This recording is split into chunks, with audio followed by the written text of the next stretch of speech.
Hi hello ನಮಸ್ತೆ welcome back my YouTube channel. ನಾನಿವತ್ತು ವಾರ್ಡ್ರೋಬಲ್ಲಿ ಬಟ್ಟೆಗಳೆಲ್ಲ ಜೋಡಿಸೋಣ ಅಂತ ಬಂದೆ. ಯಾಕಂದರೆ ಕಂಟಿನ್ಯೂಸ್ ಆಗಿ ಹಬ್ಬಗಳಿದ್ದಿದ್ದರಿಂದ ಡ್ರೆಸ್ಗಳಾಗಲಿ ಸೀರೆಗಳಾಗಲಿ ತೊಗೊಳ್ಳೋದು ಹಾಕ್ಕೊಳ್ಳೋದು ಒಗೆದು ಫೋಲ್ಡ್ ಮಾಡಿಡೋದು ಈ ಥರ ಮಾಡ್ತಿದ್ದೆ.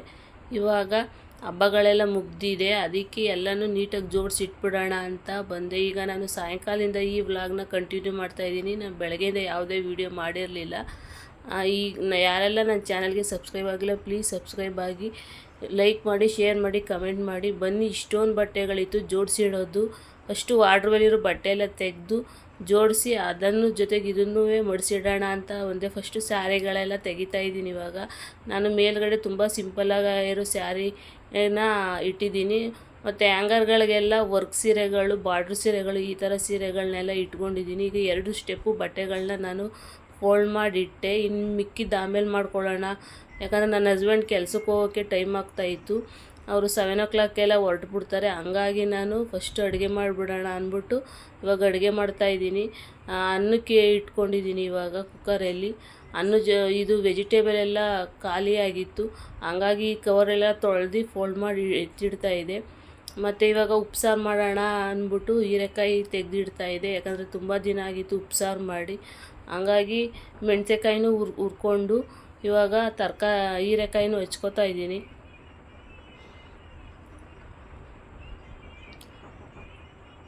ನಾನು ಸಾಯಂಕಾಲ ಟಿ ವಿನ ನೋಡ್ಕೊಂಡು ಹಂಗೆ ಹೀರೆಕಾಯಿ ಎಲ್ಲ ಕಟ್ ಮಾಡ್ಕೊತಾ ಇದ್ದೆ. ಇವಾಗ ಅನ್ನ ಎಲ್ಲ ಆಗಿತ್ತು, ಮತ್ತು ಉಪ್ಸಾರು ಖಾರಕ್ಕೂ ರೆಡಿ ಮಾಡ್ಕೊತಾ ಇದ್ದೆ. ಮೆಣಸಿನ್ಕಾಯಿ ಹುರಿದಿದ್ನೆಲ್ಲ ಅದಕ್ಕೆ ಹುಣಸೆಹಣ್ಣು, ತೆಂಗಿನಕಾಯಿ ಮತ್ತು ಬೆಳ್ಳುಳ್ಳಿ, ಮೆಣಸು, ಜೀರಿಗೆ, ಕರ್ಬೇವಿನ ಸೊಪ್ಪು, ಕೊತ್ತಂಬರಿ ಸೊಪ್ಪು, ಉಪ್ಪಾಕಿ ರುಬ್ಕೊಂಡು ಬೇಳೆ ಬೇಯಿಸ್ಕೊತಾ ಇದ್ದೀನಿ. ಇಲ್ಲಿ ಬೇಳೆ ಜೊತೆಗೇ ಹೀರೆಕಾಯಿ ಹಾಕ್ಬಿಟ್ರೆ ಬೆಂದೋಗುತ್ತೆ ಅಂತ ಹೇಳ್ಬಿಟ್ಟು ನಾನು ಹಾಕಿಲ್ಲ. ಬೇಳೆ ಸಪ್ರೇಟಾಗಿ ಬೇಯಿಸಿ ಆಮೇಲೆ ಹೀರೆಕಾಯಿ ಹಾಕೊಳ್ಳೋಣ ಅಂತ ಬೇಳೆನೂ ಬೇಯಿಸ್ಕೊಂಡೆ. ಬೇಳೆ ಬೇಯುವಷ್ಟರಲ್ಲಿ ಒಂದು ಸೈಡಲ್ಲಿ ಬೇಳೆ ಬೇಯಿಸ್ಕೊಂಡು ಮತ್ತೊಂದು ಸೈಡಲ್ಲಿ ಮುದ್ದೆಗೆ ಇಡ್ತಾಯಿದ್ದೀನಿ. ಮುದ್ದೆ ಅರ್ಧಂಬರ್ಧ ಬೆಂದಿದೆ. ಈಗ ಉಪ್ಸಾರು ಕುದೀತಾ ಇದೆ. ಇವಾಗ ನನ್ನ ಮಗ ಇಲ್ಲಿ ಗೂಡಿಗೆಲ್ಲ ಕೋಳಿ ಎಲ್ಲ ಬಿಟ್ಟು ಕೌಚಾಕ್ತಾ ಇದ್ದ. ಆಮೇಲೆ ಈಗ ಪಲ್ಯ ಮಾಡೋಣ ಅಂತ ಅಂದ್ಬಿಟ್ಟು ರೆಡಿ ಮಾಡ್ತಾಯಿದ್ದೀನಿ. ಎಣ್ಣೆ ಹಾಕಿ ಒಣಮೆಣ್ಸಿಕಾಯಿ, ಈರುಳ್ಳಿ ಹಾಕಿ ಚೆನ್ನಾಗಿ ಹುರ್ಕೋತಾ ಇದ್ದೀನಿ. ಈ ಪಲ್ಯಗಳನ್ನ ಹೆಚ್ಚಿಗೆ ತಿನ್ನೋದ್ರಿಂದ ನಮ್ಮ ಆರೋಗ್ಯಕ್ಕೂ ತುಂಬ ಒಳ್ಳೆಯದು, ಮತ್ತು ಹೆಲ್ತು ಚೆನ್ನಾಗಿರುತ್ತೆ. ಹಂಗಾಗಿ ತರಕಾರಿ ಅಂದರೆ ಹೀರೆಕಾಯಿ, ಪಲ್ಯಗಳು ಮಾಡೋ ತರಕಾರಿಗಳಿದ್ರೆ ನಾನು ಜಾಸ್ತಿ ಚಪಾತಿಗೆ ಮತ್ತು ಮುದ್ದೆಗೆಲ್ಲ ಪಲ್ಯನೇ ಮಾಡಿ ಸಾಂಬಾರೆಲ್ಲ ಮಾಡಿ ಇಟ್ಬಿಡ್ತೀನಿ. ಹಂಗಾಗಿ ಇವತ್ತು ಹೀರೆಕಾಯಿದಿಂದ ಹೀರೆಕಾಯಿ ಹಾಕಿ ಉಪ್ಸಾರು ಮಾಡಿ ಪಲ್ಯ ಮಾಡ್ತಾಯಿದ್ದೀನಿ. ಈಗ ಈರುಳ್ಳಿ ಎಲ್ಲ ಬಾಡಿಸ್ಕೊಂಡು ಅದಕ್ಕೆ ಹೀರೆಕಾಯಿ ಮತ್ತು ಬೇಯಿಸ್ಕೊಂಡಿರೋ ಬೇಳೆ ಎಲ್ಲ ಮಿಕ್ಸ್ ಮಾಡಿ ಒಂದು ಸಲ ಎಲ್ಲ ಮಿಕ್ಸ್ ಮಾಡ್ಕೊತಾ ಇದ್ದೆ. ಈಗ ಮುದ್ದೆನೂ ರೆಡಿ ಆಯಿತು, ಉಪ್ಸಾರು ಆಯಿತು, ಖಾರನೂ ರುಬ್ಬಾಗಿತ್ತು. ಸ್ವಲ್ಪ ಪಾತ್ರೆಗಳಿದ್ದು ಅದನ್ನೆಲ್ಲ ಜೋಡಿಸ್ಕೊಂಡು ಅದನ್ನು ರೆಡಿ ಮಾಡಾಯಿತು. ಇವಾಗ ನಮ್ಮ ಮನೆಯವ್ರಿಗೆ ಊಟಕ್ಕೆ ಕೊಡ್ತಾಯಿದ್ದೆ. ಅವ್ರ ಊಟ ಎಲ್ಲ ಮುಗಿಸ್ಕೊಂಡಾದಮೇಲೆ ನಾನು ಸ್ವಲ್ಪ ದೋಸೆ ಹಾಕೋಣ ಅಂದ್ಬಿಟ್ಟು ದೋಸೆ ಹಾಕ್ತಿದ್ದೆ. ಯಾಕಂದರೆ ಅವರು ಏನಾದರೂ ಕೆಲ್ಸಕ್ಕೆ ಹೋಗ್ಬೇಕಾದ್ರೆ ನೈಟು ಲೈಟಾಗಿ ಏನಾದರೂ ದೋಸೆ, ಉಪ್ಪಿಟ್ಟು, ಚಿತ್ರಾನ್ನ ಈ ರೀತಿ ಬಾಕ್ಸ್ಗೆ ತಗೊಂಡೋಗ್ತಾರೆ. ಹಂಗಾಗಿ ಇವತ್ತು ದೋಸೆ ಇಟ್ಟಿದ್ದರಿಂದ ದೋಸೆ ಹಾಕ್ತಾಯಿದ್ದೆ. ದೋಸೆ ಎಲ್ಲ ಹಾಕಾಯಿತು. ಆಮೇಲೆ ನಾನು ಇನ್ನು ಸ್ವಲ್ಪ ಬಟ್ಟೆಗಳಿದ್ದು ಅದನ್ನು ಫೋಲ್ಡ್ ಮಾಡೋಣ ಅಂತ ಬಂದೆ. ಇದು ನೋಡಿ, ಬಟ್ಟೆ ಎಲ್ಲ ಫೋಲ್ಡ್ ಮಾಡಿ 2 ಸ್ಟೆಪ್ ಆಗಿತ್ತು. ಈಗ ಲಾಸ್ಟು ಸ್ಟೆಪ್ಪಲ್ಲಿ ಇದ್ದದ್ದು ಬಟ್ಟೆ ಎಲ್ಲ ಎಲ್ಲನ ಜೋಡಿಸಿ ಈ ರೀತಿ ಎಲ್ಲ ರೆಡಿ ಮಾಡಿ ಇಟ್ಟಿದ್ದೀನಿ. ಆದರೆ ಒಂದು ಸೀರೆ ತಗೊಳಕ್ಕೆ ಹೋದರೆ 4 ಸೀರೆ ಈಚೆಗಡೆ ಬಂದುಬಿಡುತ್ತೆ. ಆ ರೀತಿ ಮಾಡ್ಕೊಬಿಡ್ತೀನಿ ನಾನು ಬಟ್ಟೆಗಳು ಮಡಿಸಿದ್ರೂ ಕೂಡ. ಬಟ್ಟೆ ಎಲ್ಲ ಮಡಿಸಾದ್ಮೇಲೆ ಕರ್ಬೇವಿನ ಸೊಪ್ಪಿತ್ತು, ಅದನ್ನೆಲ್ಲ ಬಿಡಿಸಿ ಒಂದು ಡಬ್ಬಿಗೆ ಇಟ್ಕೊತಾ ಇದ್ದೆ. ಈ ರೀತಿ ಬಿಡಿಸಿ ಫ್ರಿಜ್ಜಲ್ಲಿ ಇಟ್ಕೊಳ್ಳೋದ್ರಿಂದ ಒಂದು 10 ದಿನ, ಒಂದು ವಾರವರೆಗೂ ನಾವು ಯೂಸ್ ಮಾಡ್ಬೋದು. ಇದು ನೆಕ್ಸ್ಟ್ ಡೇ ಬ್ಲಾಗು. ನನ್ನ ಮಗಳು ಬೆಳಗ್ಗೆ 6:30ಗೆ ಕಾಲೇಜ್ಗೆ ಹೊರಟುಬಿಡ್ತಾಳೆ. ಅದಕ್ಕೋಸ್ಕರ ಅವಳಿಗೆ ಬೂಸ್ಟ್ ಮಾಡಿಕೊಡ್ತಾಯಿದ್ದೆ. ಕಾಫಿ ಏನು ಕೊಡೋಲ್ಲ, ಬೂಸ್ಟು ಇಲ್ಲ ಹಾಲು ಕಾಯಿಸ್ಕೊಡ್ತೀನಿ. ಕಾಯಿಸಿಕ್ಬಿಟ್ಟು ನಾನು ಬಾಗಿಲು ಕಸ ಗುಡಿಸೋಣ ಅಂತ ಬಂದೆ. ಮತ್ತು ಹಸುಗಳಿಗೆಲ್ಲ ಹಿಂಡಿ ಕೊಟ್ಟಿದ್ದರು, ಹಿಂಡಿ ತಿಂತಾಯಿದ್ದವು ಅವು. ಈಗ ಬೀದಿಲಿ ಬಾಗಿಲಲ್ಲಿ ಕಸ ಎಲ್ಲ ಗುಡಿಸ್ಕೊತಾ ಇದ್ದೀನಿ.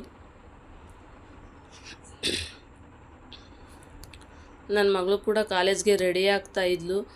ಅವಳು ಕಾಲೇಜ್ಗೆ ಕಳಿಸ್ಬಿಟ್ಟು ನಾನು ಇವಾಗ ಬಿಸಿನೀರು ಕುಡಿಯೋಣ ಅಂತ ಬಿಸಿನೀರು ಕಾಯಿಸಿದೆ. ಬೆಳಗ್ಗೆ ಟೈಮ್ ನನಗೆ ಬಿಸಿನೀರು ಕುಡಿದು ಅಭ್ಯಾಸ ಇದೆ, ಅದಕ್ಕೆ ಬಿಸಿನೀರು ಕಾಯಿಸ್ಬಿಟ್ಟು ಈಗ ಅದ್ರ ಜೊತೆ ಪಾತ್ರೆಗಳನ್ನು ರಾತ್ರಿ ತೊಳೆದಿದ್ವಲ್ಲ ಆ ಪಾತ್ರೆ ಎಲ್ಲ ಜೋಡಿಸ್ಕೊತಾ ಇದೆ. ಮತ್ತು ನಮ್ಮ ಅತ್ತೆಗೂ ಬಿಸಿನೀರೆಲ್ಲ ಕಾಯಿಸಿಕ್ಬಿಟ್ಟು ಅವ್ರಿಗೂ ಕಾಫಿ ಮಾಡೋಣ ಅಂತ ಹಾಲು ತೊಗೊಂಡು ಕಾಫಿ ಮಾಡ್ತಾಯಿದ್ದೆ. ಅವರು ಬಿಸಿನೀರು ಕಾಫಿ ಎಲ್ಲ ಒಟ್ಟಿಗೆ ತೊಗೋತಾರೆ. ಅದಾದಮೇಲೆ ನಾನು ಬೂಸ್ಟ್ ಕಾಯಿಸೋಣ ಅಂದ್ಬಿಟ್ಟು ನನಗೆ ಬೂಸ್ಟ್ ಮಾಡ್ಕೊತಾಯಿದ್ದೆ. ನನಗೆ ಬೆಳಗ್ಗೆ ಹೊತ್ತು ಬೂಸ್ಟು ಇಲ್ಲ ರಾಗಿ ಮಾಲ್ಟು ಇಲ್ಲ ಗ್ರೀನ್ ಟೀ ಮೂರಲ್ಲಿ ಒಂದು ಇದ್ದೇ ಇರಬೇಕು, ಅದು ಅಭ್ಯಾಸ ಆಗಿಬಿಟ್ಟಿದೆ. ಈಗ ಇಷ್ಟೆಲ್ಲ ಕೆಲಸ ಮುಗಿಸುವಷ್ಟರಲ್ಲಿ 7 ಗಂಟೆ ಆಗಿತ್ತು.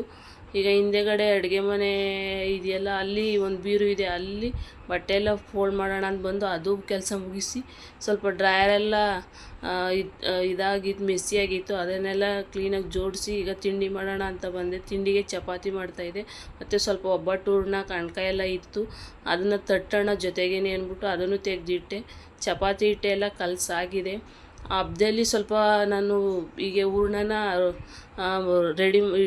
ರುಬ್ಕೊಂಡು ಸ್ವಲ್ಪ ಎಕ್ಸ್ಟ್ರಾನೇ ಎತ್ತಿಟ್ಕೊಂಡಿರ್ತೀನಿ, ಯಾಕಂದರೆ ಹಬ್ಬ ಆದಮೇಲೆ ಒಬ್ಬಟ್ಟು ತಿನ್ನಬೇಕು ಅನಿಸುತ್ತೆ. ಹಂಗಾಗಿ ಅದನ್ನ ತೆಗೆದಿಟ್ಟಿದ್ದೆ.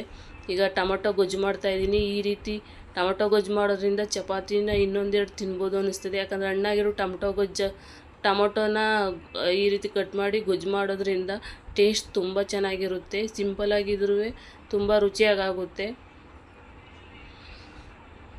ಈಗ ಇನ್ನೂ ಒಂದು ಅಂದರೆ ಅಡುಗೆ ಮಾಡಿಕೊಂಡು ಮನೆ ಕೆಲಸ ಮುಗಿಸ್ಕೊಂಡೆ ಪ್ರತಿಯೊಂದು ವಾರ್ಡ್ರು ಬೀರುಗಳಲ್ಲಿ ಬಟ್ಟೆ ಎಲ್ಲ ನೀಟಾಗಿ ಒಂದೇ ದಿವಸ ಮುಗಿಸೋಣ ಅಂತ ಎಲ್ಲ ಜೋಡಿಸ್ಕೊತಾ ಇದೆ.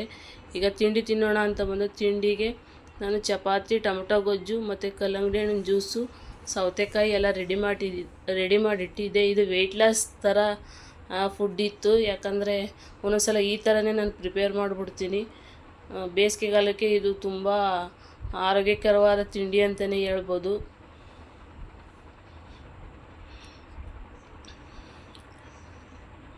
ಮತ್ತು ನನ್ನ ಮಗನಿಗೆ ಚಪಾತಿ ಮತ್ತು ಜಾಮ್ ಹಾಕಿ ಕೊಡ್ತಾಯಿದ್ದೆ. ಅವ್ನು ಗೊಜ್ಜೇನು ಬೇಡ, ನನಗೆ ಚಪಾತಿ ಜಾಮ್ ಬೇಕು ಅಂದ. ಅದಕ್ಕೆ ಅವ್ನು ಫೋಲ್ಡ್ ಮಾಡಿಕೊಟ್ಟು ತಿಂಡಿ ಎಲ್ಲ ತಿಂದಾಗಿತ್ತು. ಆಮೇಲೆ ಮೇಲ್ಗಡೆ ಬಟ್ಟೆ ಎಲ್ಲ ಒಣೆ ಹಾಕಿದ್ದೆ, ಯಾಕಂದರೆ ನೆನ್ನೆ ಬಟ್ಟೆ ಒಗೆದಿದ್ದು ತೆಗ್ದಿರಲಿಲ್ಲ. ಆ ಬಟ್ಟೆ ಎಲ್ಲ ತೊಗೊಂಡು ಇವಾಗ ಒಬ್ಬಟ್ಟು ತಡ್ತಾಯಿದ್ದೀನಿ. ಒಂದು 12 ಗಂಟೆ 12:15 ಅಷ್ಟರಲ್ಲಿ ಇದನ್ನು ತಡ್ತಾಯಿದ್ದೆ. ಒಬ್ಬರು ನೆಂಟರುಗಳಿದ್ದರು, ಅವರು ಕೊಟ್ಟು ನಾವು ತಿಂದು ಆಮೇಲೆ ಹಸಿ ಹಿಟ್ಟು ಇತ್ತು, ರಾಗಿ ಹಿಟ್ಟು, ಅದು ಜರಡಿ ಆಡೋಣ ಅಂತ ಅಂದ್ಬಿಟ್ಟು ಅದನ್ನು ಇವಾಗ ಜರಡಿ ಆಡ್ಕೊತಾ ಇದ್ದೀನಿ. ಹಿಂಗೆ ತಿಂಗ್ಳಿಗೊಂದು ಸಲನೋ 20 ದಿವ್ಸಕ್ಕೊಂದು ಸಲ ಬಿಡಿಸ್ಕೊಬಂದು ಕೊಡ್ತಾರೆ. ಅದನ್ನು ನಾನು ಒಂದು ತಿಂಗಳಿಲ್ಲ 20 ದಿವಸ ಮಾಡ್ತೀನಿ. ಹಂಗಾಗಿ ಅದನ್ನೆಲ್ಲ ಕ್ಲೀನ್ ಮಾಡಿ ಜರಡಿ ಆಡ್ಕೊಳ್ಳೋಣ ಅಂತ ಜರಡಿ ಆಡ್ತಾಯಿದ್ದೆ.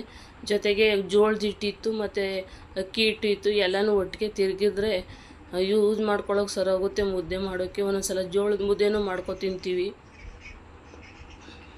ಹಂಗಾಗಿ ಅಕ್ಕಿ ಹಿಟ್ಟು ಮತ್ತು ಜೋಳದ ಹಿಟ್ಟು, ರಾಗಿ ಹಿಟ್ಟು ಎಲ್ಲ ಜರಡಿ ಆಡಿ ಎತ್ತಿಟ್ಕೊತಾ ಇದೆ. ನೋಡಿ, ರಾಗಿ ಹಿಟ್ಟು ಕ್ಲೀನಾಗಿತ್ತು, ಜೋಳದ ಹಿಟ್ಟು ಕ್ಲೀನಾಯಿತು ಮತ್ತು ಅಕ್ಕಿ ಹಿಟ್ಟು ಮೂರನ್ನೂ ಬಾಕ್ಸ್ ಎಲ್ಲ ಒರೆಸಿ ಎತ್ತಿಟ್ಕೊತಾ ಇದೆ. ತಿರ್ಗಿ ಮಧ್ಯಾಹ್ನದೊಟ್ಟಿಗೆ ಕರ್ಬೂಜ ಹಣ್ಣು ಜ್ಯೂಸ್ ಮಾಡಿ ಅನ್ನ ಸಾಂಬಾರು ಮತ್ತು ಸೌತೆಕಾಯಿ ಎಲ್ಲನೂ ರೆಡಿ ಮಾಡಿ ಇಟ್ಟಿದ್ದೋ. ನಾನು ನನ್ನ ಮಗ ಊಟ ಮಾಡೋಣ ಅಂತ ಅಂದ್ಬಿಟ್ಟು ಈ ರೀತಿ ಫುಡ್ಗಳು ತೊಗೊಳ್ಳೋದ್ರಿಂದ ಬೇಸಿಗೆಗಾಲದಲ್ಲಿ ಅಂದರೆ ಇವೆಲ್ಲ ಕೂಲಾಗಿರೋ ಆಹಾರ ತಂಪಾಗಿರುತ್ತೆ, ದೇಹನೂ ಕೂಡ. ಹಂಗಾಗಿ ಬಾಯಾರಿಕೆನೂ ಕಡಿಮೆ ಇರುತ್ತೆ, ಯಾಕಂದರೆ ನೀರಿನ ಅಂಶ ಇರುವಂಥ ಆಹಾರಗಳಿವು. ಮತ್ತು ಊಟ ಎಲ್ಲ ಮುಗಿಸ್ಕೊಂಡು ನೋಡಿ, ಕೂದಲಿಗೆ ಎಣ್ಣೆ ಬೇಕಿತ್ತು, ಅದಕ್ಕೆ ಎಣ್ಣೆ ಎಲ್ಲ ತರಿಸ್ಕೊಂಡಿದ್ದೆ. ನಮ್ಮ ಮನೆಯವ್ರ ಕೈಲಿ ವಾಟಿಕ ಎಲ್ಲ ಇದು ಮಾಮಾರ್ತು ಆನಿಯನ್ ಏರ್ ಆಯಿಲ್ನೇ ನಾನು ಯೂಸ್ ಮಾಡೋದು ಜಾಸ್ತಿ. ಮತ್ತು ನ್ಯೂಟ್ರಿ ಚಾಯ್ಸ್ ಬಿಸ್ಕೆಟ್ ಎಲ್ಲ ತಂದಿದ್ದರು.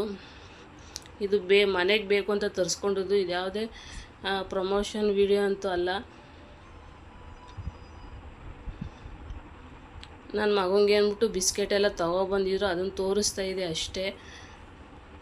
ಆಮೇಲೆ ಎಳ್ಳೀರೆಲ್ಲ ಕೆಚ್ಕೊಟ್ರು, ಎಲ್ಲ ಕುಡಿದ್ಬಿಟ್ಟು ಈ ವ್ಲಾಗ್ನ ನಾನು ಇಲ್ಲಿಗೆ ಎಂಡ್ ಮಾಡ್ತೀನಿ. ಪ್ಲೀಸ್ ಯಾರೆಲ್ಲ ನನ್ನ ಚಾನಲ್ ನೋಡ್ತೀರಾ ಸಬ್ಸ್ಕ್ರೈಬ್ ಮಾಡಿ, ಲೈಕ್ ಮಾಡಿ, ಶೇರ್ ಮಾಡಿ, ಕಮೆಂಟ್ ಮಾಡಿ.